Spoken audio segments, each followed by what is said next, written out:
kampung ibarat sua, menyo sahabat yang ibarat bintang, janjungan alam lagi sang bulan purnama. Kemudian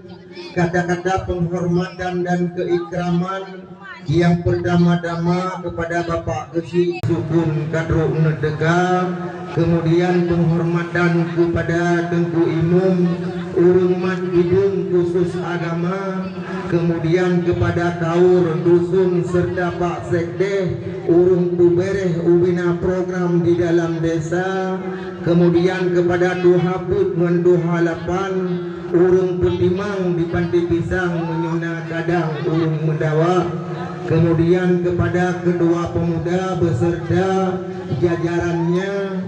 yang merupakan buk pasang-pasang tenda Bauro Pesta, kemudian kepada seluruh para hadirin yang kadro rombongan dari Lintu Baru, sebagaimana gekun le urung jamun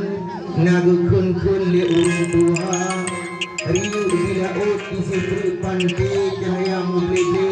oh gunung uro sang-sang di ano yang sang permata tengku yang kadro di kamo sino senang tad hati hana raguli di dalam dada di langit manyang cahaya gemilang menghambu bintang bulan purnama.